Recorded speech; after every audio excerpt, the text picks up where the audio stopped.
Welcome to Tell Like It Is Radio Podcast. I'm your host, Ro Clark, and once again, I got my man Alex in the building. Hey. And on this segment, we want to talk about Trey Young. Now, I heard a lot about this kid coming out of high school and coming into college, and I finally got a chance to watch him yesterday. They went down and played TCU, Texas Christian University, I believe, and I tuned into the game late in the first, and then it's like after halftime. I believe Oklahoma came out the halftime trailing, and I witnessed this dude like really just control the tempo and like led his team to a comeback. So like my first time watching this kid, and I'm not the type to I don't believe in highlights and numbers, even though his numbers are very enticing. But this dude can ball, and from what I got from watching him is he can pull up from the logo. He reminds me of Steph Curry, and he has the playmaking ability, and he controls the tempo, and his vision is like a Rajon Rondo. So for those who didn't watch the game, last night he ended up finishing with 39 points and 14 assists. I kind of tuned in when he's about 29 points and about 9 assists in. But I definitely witnessed the comeback. He was just, the way he sets his players up, and he draws so much attention. It's like the passes that he gets off, like it's amazing. And I like the fact that he's so composed. Like even with his team, I'm not sure the deficit, but I'm gonna say like 14 points maybe. He just, like I said, he controlled the game. He didn't lose his cool, and he was just pulling up, man, like knocking shots down. And I'm looking at some of his numbers from November, and he got numbers like 22 and 13, 32 and 10, 43 and 7. And couple numbers from this month. December 16th, he went 29 and 10. On the 19th, 26 and 22, 31 and 12 in his last game in December, obviously against TCU, 39 and 14. I feel like he's going to be. Well, before I even get into that, what's your takeaway on Trey Young, Alex?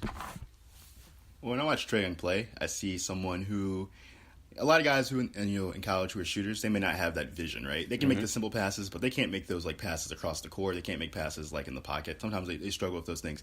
He's making those passes very consistently. He's not just making those; he's making them, all the time. And it's not just like something. Yes. It's not something that goes away or it comes with flashes. He's doing it very consistently. And it's kind of surprising to see from a freshman guard. Yeah, especially playing against a team like TCU, that's going to have a lot of like upperclassmen on the. And one thing I didn't notice, I just found out today before I did my notes. He's from Oklahoma, so I say that because I want to transition to the NBA just real quick. Victor Oladipo, he played college ball at Indiana. I believe he's from Indiana. Now I was kind of hard on him last year because the postseason came along, and he shrank. He was just terrible. He was terrible. I feel like he left Westbrook hanging, but I'm like, God, it's not the Oladipo I remember seeing in Indiana, right, he's not playing up to the level that I know he can play. But now it's like he returned home playing for the Pacers, and this dude is balling out. So what I'm saying, I say that to say this: Trae Young, you're playing in front of your home crowd, you probably got your family there, your friends. That just adding more.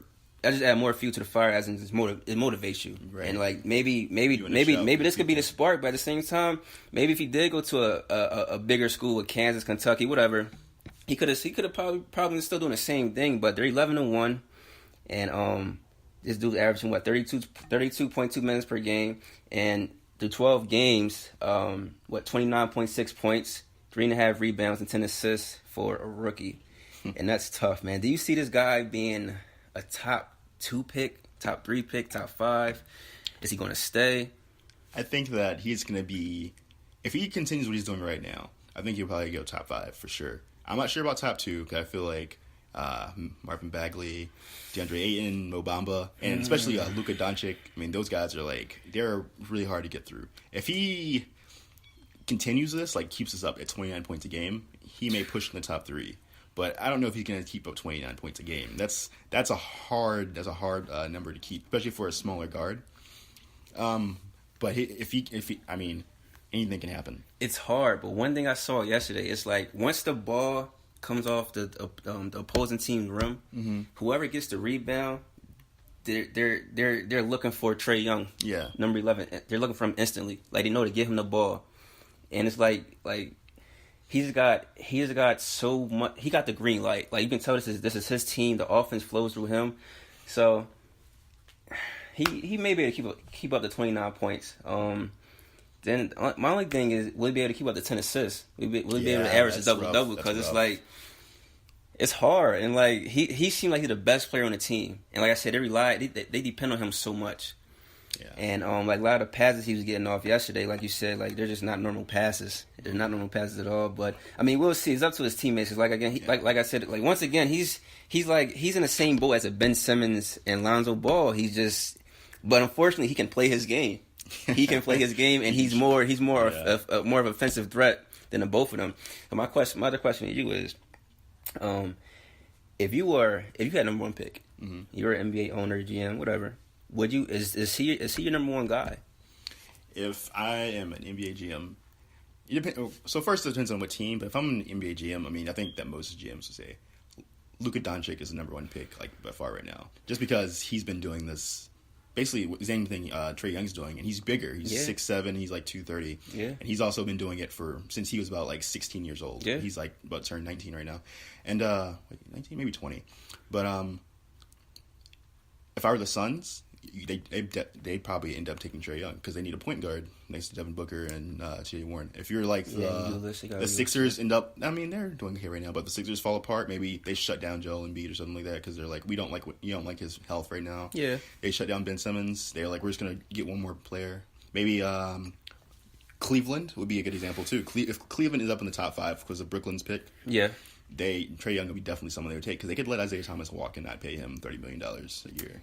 And also, with Cleveland, it depends on what's LeBron going to do as well. Yeah. And I guess it's once they figure out what LeBron is going to do, that's when everyone else is going to figure out what they're going to do. They may follow, they may leave. Yeah, I mean, the smart thing to do would be stay. Yeah, that draft pick will probably tell us a lot. Like who they pick with the draft pick is going to be. Oh, LeBron's staying or LeBron's leaving. So Marvin Bagley, I'm not sure if you saw the game last night. I think he went off for 31 and 22. What is your takeaway on him? He's just bigger than everybody else and can jump higher than everybody else. And he graduated high school early. Yeah. So he's like 17 right now. That's crazy. I mean, when he was coming out, I heard comparisons to Kevin Durant, and I don't really see that. But I do see what people were kind of thinking of that. He has a physical profile, Kevin Durant. But he doesn't have that same like lateral movement mentality and all that. Like I said, he's 17. I wouldn't be sold on him just yet. I'll definitely give him about 2 or 3 more years, but I doubt he'll stay in school that long. Yeah. Because I mean, then also it depends on how it is at home. Because some of these kids, they need the money, or their family needs the money. And then it's like if you're here, you're a top 5 prospect, you're looking at millions and millions of dollars come right out on top of endorsements. So to be honest with you, if I'm taking anybody out of this draft, I don't care if I need a point guard or not. Just what I saw. Yeah, I gotta take Trey Young, man. I have to take him now, and I'm sold on him, man. Who do his game remind you of? I mean, you mentioned Stephen Curry earlier. Mm-hmm. I kind of see a little bit of Stephen Curry, but sometimes when he's kind of in the middle of traffic a little bit, he kind of like it's kind of hard to. Dwayne Wade-ish kind of sometimes. It's because it's like he keeps his dribble with his closest body. Curry doesn't really dribble in traffic as much. He gets to the rim and he'll pass it out, but he doesn't get to the rim as much. He's 3-point or to the rim. Whereas like, Trae Young, he'll kind of get in the middle of like the free throw line area. He'll stay in the paint a little bit and look for passes there. Mm-hmm. He has a little bit of that to his game that I don't think Curry has. But yeah, Curry's definitely the closest one if you're just looking for highlight plays. Well, Al, thanks for stopping by. And matter of fact, before I get out of here, Alex, who's your favorite team? All right, in the NBA right now. So my favorite team is the trash fire New York Knicks. They're not trash this year. They're not as trash this year, but it's a process.